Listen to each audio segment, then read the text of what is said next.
Subscribe कीजिए मैडस English channel को और बेल आइकन को दबाइए हमारे लेटेस्ट वीडियोस सबसे पहले देखने के लिए। Hello friends, welcome back to Maddy's English. और आज के इस वीडियो में हम सीखने वाले हैं आज के टाइम्स ऑफ इंडिया में आई हुई वोकैबुलरी के बारे में। बहुत ही इंपॉर्टेंट वोकैबुलरी मैं आपको बताऊंगा, वीडियो को अंत तक देखते रहिएगा। बहुत ही इंपॉर्टेंट वीडियो है। Sir friends, my name is Maddy, you are watching Maddy's English, so let's start.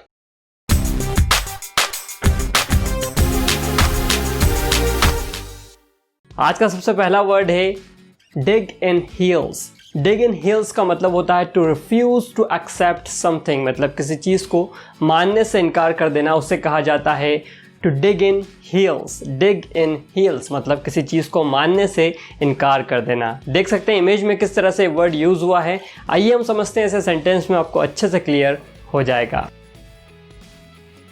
India has dug his heels to sell anything to China.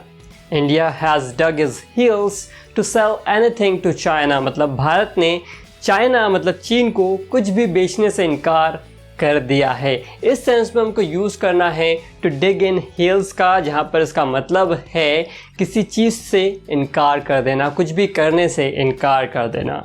Dig in heels. मैंने उसके बर्थडे में जाने से मना कर दिया। मैंने उसके बर्थडे में जाने से मना कर दिया, तब इसका इंग्लिश बनेगा I dug my heels to go in his birthday. I dug my heels to go in his birthday मतलब कि मैंने उसके बर्थडे में जाने से इनकार कर दिया। इस तरह से आपको यूज़ करना है dig in heels का। अगला वर्ड है कंटेंड। कंटेंड एक वर्ब है जिसका मतलब होता है किसी बात को दावे से कहना या फिर किसी समस्या या मुश्किल से निपटना, उसका सामना करना। उस सेंस में हम यूज़ करते हैं कंटेंड का। आइए समझते हैं इसे इंग्लिश में किस तरह से यूज़ किया जाता है। वकील ने दावा किया कि उसका क्लाइंट बेगुनाह है। वकील ने दावा किया कि उसका क्लाइंट बेगुनाह है, तब उसका इंग्लिश बनेगा the lawyer contended that his client is innocent.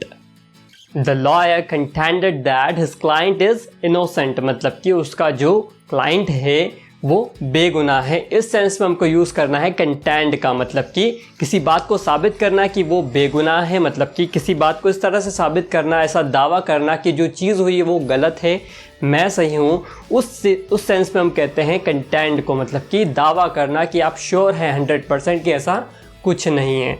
उस सेंस में हमको यूज़ करना है कंटेंट का। आइए समझते हैं दूसरा सेंटेंस। दूसरा सेंटेंस कुछ इस तरह से, मान लीजिए कुछ टूट गया और आप दोनों में विवाद छिड़ गया, मतलब जंग छिड़ गई कि मैंने इसे नहीं तोड़ा है, ये गलती से टूटा है, ये मेरी गलती नहीं है, it is not my fault, मुझसे नहीं हुआ है, लेकिन आप दोनों में विवाद छिड़ गया। तो विवाद छिड़ जाना, विवाद करना, उस सेंस में भी हम कंटेंट का यूज़ करते हैं। देखिए किस तरह से, he contended that it was not his fault. He contended that it was not his fault मतलब उसने इस तरह से कहा लड़ते हुए कि उसकी गलती नहीं थी, ये उसकी गलती नहीं थी। It was not his fault. He contended that it was not his fault मतलब कि वो उसकी गलती नहीं थी। इस तरह से भी हम इसे यूज़ कर सकते हैं, मतलब कि अगर विवाद छिड़ जाए और आप उस समय कुछ बोल रहे हैं तो आप कंटेंड कर रहे हैं, दावे से तो कह ही रहे हैं लेकिन गुस्से में भी कह रहे हैं, विवाद छिड़ गया है, उस सेंस में हम कंटेंट का यूज़ कर सकते हैं। अगला sentence, winners always have to contend with problems. Winners always have to contend with problems मतलब जो विनर्स हैं उन्हें प्रॉब्लम्स का सामना करना ही पड़ता है। उस सेंस में हमको यूज़ करना है कंटेंड का, मतलब कि जब मुश्किल से किसी चीज़ का सामना करें, समस्या के साथ सामना किया जाए तो भी कंटेंट का यूज़ करना है। किसी चीज़ पे वाद विवाद छिड़ जाए तो भी कंटेंट का यूज़ आप कर सकते हैं। इन सेंस में हम कंटेंट का यूज़ करते हैं, या फिर आप किसी बात को दावे से कहें तो भी कंटेंट का यूज़ आप कर सकते हैं। बहुत ही अच्छा वर्ड है, इसे कुछ इस तरह से यूज़ किया गया था। थोड़ा सा यहाँ पर ये डाउटफुल लग रहा था किस तरह से इसे यूज़ किया गया है। एक बार में आपको ये समझ में नहीं आएगा कि इसे किस सेंस में कहा गया है, लेकिन मैंने जो बताया है तरीका, उससे आप इसके डिफरेंट सेंटेंसेस अब बना सकते हैं। अगर आप इसे न्यूज़पेपर में एक बार पढ़ते तो आपको ये समझ नहीं आता कि किस सेंस में यूज़ हुआ है, लेकिन अब आपको ये क्लियर हो चुका है तो उसके आप और भी सेंटेंसेस बना सकते हैं। अगला वर्ड है मैकशिफ्ट। मैकशिफ्ट का मतलब होता है काम चलाओ या फिर थोड़े समय के लिए। अगर थोड़े समय के लिए कोई चीज़ यूज़ की जाए, काम चलाओ उसे कहा जाए या बनाया जाए, उस सेंस में हम यूज़ करते हैं मैकशिफ्ट का। जैसे कि यहाँ पर सेंटेंस यूज़ हुआ है, government is not converting stadiums into makeshift hospitals, मतलब कि यहाँ पर जो गवर्नमेंट है वो थोड़े समय के लिए या फिर काम चलाऊ वक्त के लिए स्टेडियम्स को जो है वो हॉस्पिटल्स में कन्वर्ट नहीं कर रही है। अभी इसकी ज़रूरत नहीं पड़ी है, मतलब कि अभी इतने बेड्स हॉस्पिटल में अवेलेबल हैं कि इन्हें जो स्टेडियम्स है उन्हें कन्वर्ट करने की अभी ज़रूरत नहीं है। अभी बेड जो है वो वैकेंट हैं, अभी खाली हैं, इसकी ज़रूरत नहीं पड़ रही है। उस सेंस में इस मैकशिफ्ट वर्ड को यूज़ किया गया है। किस तरह से?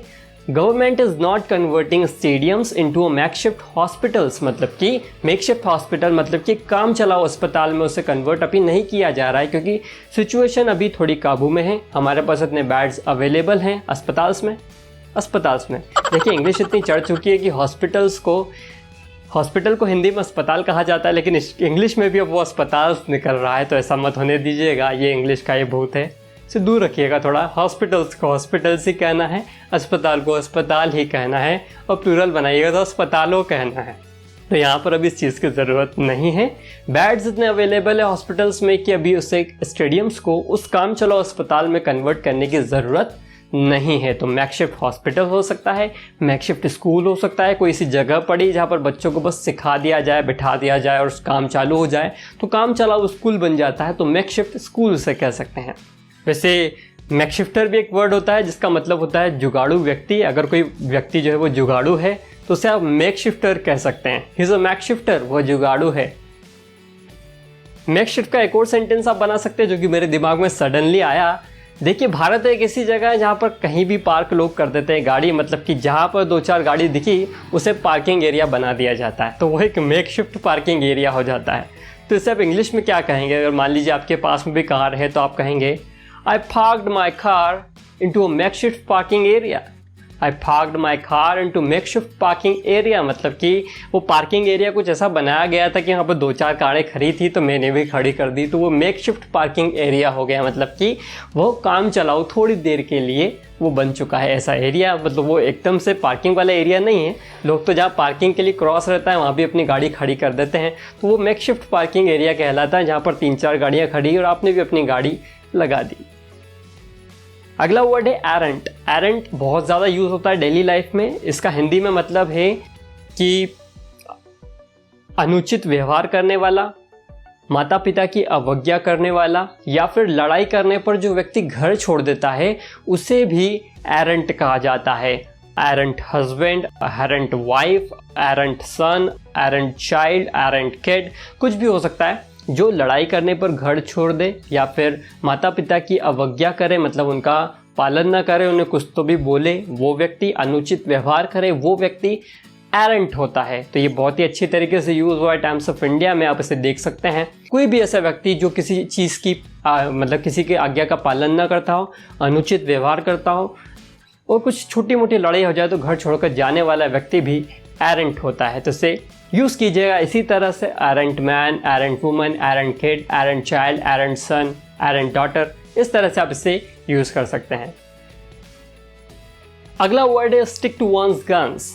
स्टिक टू वंस गन्स का मतलब होता है कि अपनी बात पर टिके रहना, दूसरा चाहे कुछ भी कहे उसकी बात सुनना ही नहीं। मतलब अपनी ही बात पर टिके रहना, जो आप सोच रहे हैं उसी अपने इरादे पर डटे रहना, भले ही दूसरा कुछ भी कहे, अरे तू तो ये कर ही नहीं पाएगा, हाँ भाई ठीक है नहीं कर पाऊंगा, कोई बात नहीं। अपने इरादे पर डटे रहना। Stick to one's guns, stick to your guns. आप वंस को चेंज कर सकते हैं, stick to your guns, stick to his guns, stick to their guns. आप इसे किस तरह से भी चेंज कर सकते हैं, ये डिपेंड करेगा प्रोनाउन पर कि किस तरह से आप उसे चेंज कर रहे हैं। स्टिक टू वंस गन्स मतलब अपने इरादों पर डटे रहना। आइए समझते हैं, सेंटेंस में आपको अच्छे से क्लियर हो जाएगा। मेरे पिताजी मुझे एक्टर नहीं बनने देना चाहते, लेकिन मैं अपने इरादे पर डटा हुआ हूँ। मेरे पिताजी जो हैं वो मुझे एक्टर बनने देना नहीं चाहते, लेकिन मैं अपने इरादों पर टिका हुआ हूँ। तब इसका इंग्लिश बनेगा, my father doesn't want me to be an actor but I stick to my guns. My father doesn't want me to be an actor but I stick to my guns, मतलब कि मैं डटा हुआ हूँ, मैं तो actor बनकर ही रहूँगा। इस तरह से आप यूज़ कर सकते हैं यहाँ पर to stick to one's guns का। आइए समझते हैं दूसरा sentence. If you really want to be successful in your life, you will have to stick to your guns, मतलब कि अगर आप अपनी ज़िंदगी में सफल बनना चाहते हैं तो आपको अपने इरादों पर डटे रहना होगा। आपने जो बात एक बार कह दी उसे पूरा करना होगा। यहाँ पर इस तरह से आपको यूज़ करना है स्टिक टू वंस गन्स का। जैसे कि मैं आपको इंग्लिश पढ़ा रहा हूँ, मुझे व्यूज़ बहुत ही कम आते हैं, मतलब कि बहुत ही कम, 1000 2000 व्यूज़ आते हैं, लेकिन अगर मैं अपने इरादे से हट गया तो आप लोग कहेंगे कि यार ये तो पीछे हट गया इंग्लिश पढ़ाते पढ़ाते, मतलब क्या ऐसे इंग्लिश आती ही नहीं है क्या, ऐसा वैसा। तो अपने इरादों पर एक बार आप डटे रह जाए ना, तो उसे कहते हैं स्टिक टू वंस गन्स। मेरा पैशन है कि मैं लोगों को सिखाऊं, जो मैंने सीखा वो मेरा पैशन है। अगर मैं अपनी बात से पीछे हटता हूं तो बहुत ही बड़ी बात हो जाएगी। इस सेंस में हम यूज़ करते हैं स्टिक टू वंस गन्स का। अगला वर्ड है रेज। रेज एक ही सेंस में यूज़ होता है। अगर कोई बिल्डिंग, इमारत या फिर कोई भवन, घर, उसे ढहा दिया जाए, उसे ध्वस्त कर दिया जाए बुलडोजर से या फिर किसी चीज़ से, कोई मशीन से उसे गिरा दिया जाए, उसे ध्वस्त कर दिया जाए, उस सेंस में हम यूज़ करते हैं रेज का। किसी बिल्डिंग को गिरा देना, घर को नष्ट कर देना, उस सेंस में हमें यूज़ करना है रेज का। आइए समझते हैं सेंटेंस में, आपको अच्छे से क्लियर हो जाएगा। बिल्डिंग को ढहा दिया गया, मतलब इमारत को ढहा दिया गया, तब उसका इंग्लिश बनेगा the building was razed to the ground. The building was razed to the ground, मतलब कि जो बिल्डिंग है उसे ढहा दिया गया। उस सेंस में हमें यूज़ करना है रेज का। The building was razed to the ground. अतिक्रमण के कारण दर्जनों घरों को ढहा दिया गया है। अतिक्रमण के कारण दर्जनों घरों को ढहा दिया गया है, तब इसका इंग्लिश बनेगा Dozens of houses have been razed due to encroachment. Dozens of houses have been razed due to encroachment, मतलब कि अतिक्रमण बहुत ज़्यादा बढ़ गया था, इस कारण से 12 से ज़्यादा घर या 12 मतलब दर्जन घरों को ढहा दिया गया है। इस तरह से आपको यूज़ करना है रेज का। यहाँ पर मैं एक चीज़ आपको बताना चाह रहा था, पहले वो बता देता हूँ, इसलिए मैं कंफ्यूज हो गया।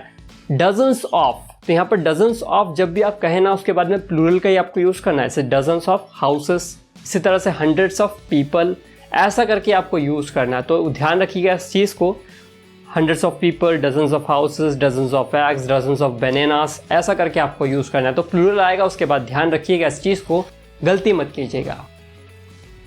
अगला वर्ड है स्प्रूस अप। स्प्रूस अप का मतलब होता है अपने आप को साफ बनाना या किसी चीज़ को साफ बनाना ताकि वो अच्छी दिखे। अपने आप को साफ बनाना मतलब ये, इसे साफ कर लिया जाए तो अच्छे दिखेंगे, उस सेंस में हम स्प्रूस अप का यूज़ करते हैं। मतलब अपने आप को थोड़ा अच्छा बनाना ताकि आप अच्छे फील हो, अच्छा अपीयरेंस आए, उस सेंस में हम यूज़ करते हैं स्प्रूस अप का। आइए समझते हैं, सेंटेंस में आपको अच्छे से क्लियर हो जाएगा। यहाँ पर सेंटेंस है, उसने शेव किया और अपने आप को इंटरव्यू के लिए तैयार किया।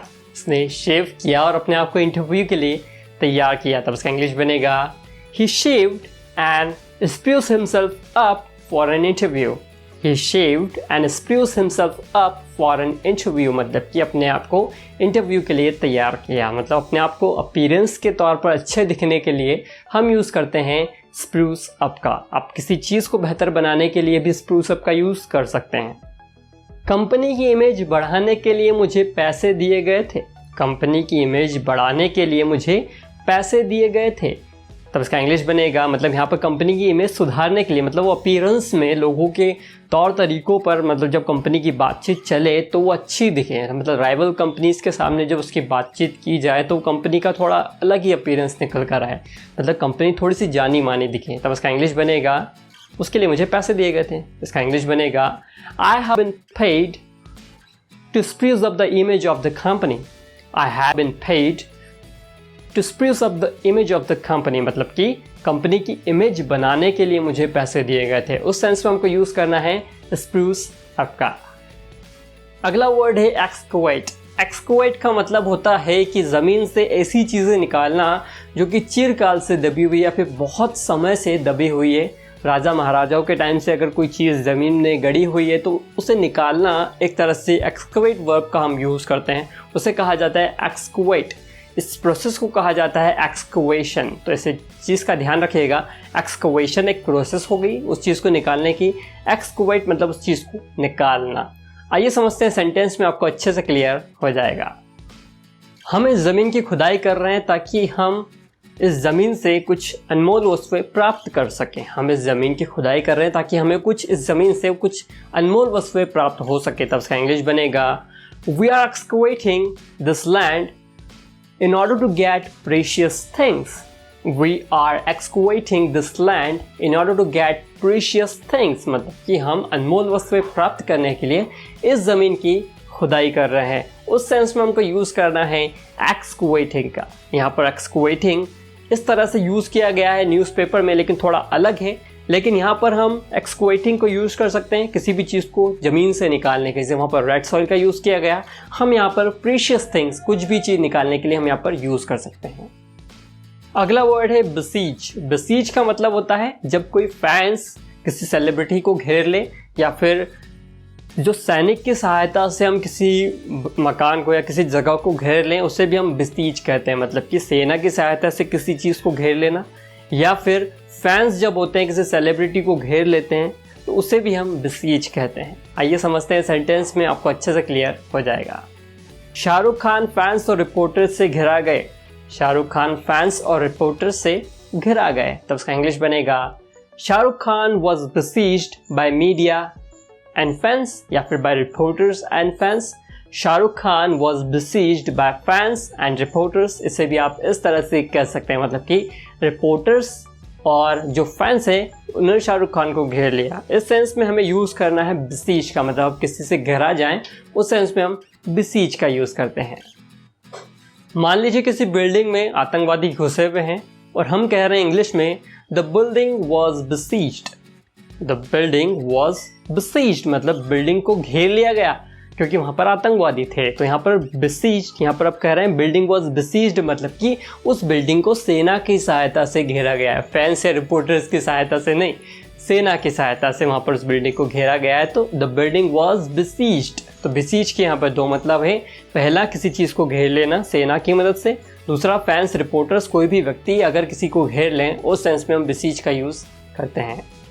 आज का आखिरी वर्ड है throw somebody under the bus. Throw somebody under the bus का मतलब होता है अपने फ़ायदे के लिए दूसरे को नुकसान पहुंचाना। मीन्स टू बिट्रे और sacrifice person for one's profit, मतलब अपने खुद के फ़ायदे के लिए दूसरे को नुकसान पहुंचाना। आइए समझते हैं सेंटेंस में, आपको अच्छे से क्लियर हो जाएगा। मैं तुम्हारे फ़ायदे के लिए अपने दोस्त को खतरे में नहीं डालने वाला हूँ। मैं तुम्हारे फ़ायदे के लिए अपने दोस्त को खतरे में नहीं डालने वाला हूँ। तो इसका इंग्लिश बनेगा I am not going to throw my friend under the bus for your profit. I am not going to throw my friend under the bus for your profit. इसे इस तरह से आप इसे फास्ट कर सकते हैं। तो यहाँ पर throw under the bus मतलब कि throw somebody under the bus मतलब कि किसी को अपने फ़ायदे के लिए नुकसान पहुँचाना। I am not going to throw my friend under the bus for your profit. तुम्हारे फ़ायदे के लिए मैं अपने दोस्त को खतरे में नहीं डाल सकता। ये सेंटेंस ज़रूर बोलिएगा, आपका दोस्त खुश हो जाएगा। सो फ्रेंड्स, कैसे लगी वीडियो नीचे कमेंट बॉक्स में ज़रूर बताइएगा। वीडियो पसंद आए तो उसे एक लाइक ज़रूर कीजिएगा। अपने फ्रेंड्स के साथ में इस वीडियो को जरूर शेयर कीजिएगा कि सबके घर में टाइम्स ऑफ इंडिया आता नहीं है, और आता है तो वो लोग पढ़ते नहीं है, तो एटलीस्ट वोकैबुलरी तो सीख ही जाएंगे। तो फिलहाल के इस वीडियो में इतना ही। मिलता हूँ नेक्स्ट वीडियो में। कल भी इसी टाइम पर आऊँगा, आपको नए न्यूज़पेपर की वोकैबुलरी सिखा कर जाऊँगा। चैनल पर नए तो सब्सक्राइब जरूर कर दीजिएगा ताकि कल का नोटिफिकेशन ज़रूर मिल जाए। फिलहाल के इस वीडियो में इतना ही। मिलता हूँ नेक्स्ट वीडियो में, तब तक के लिए गुड बाय।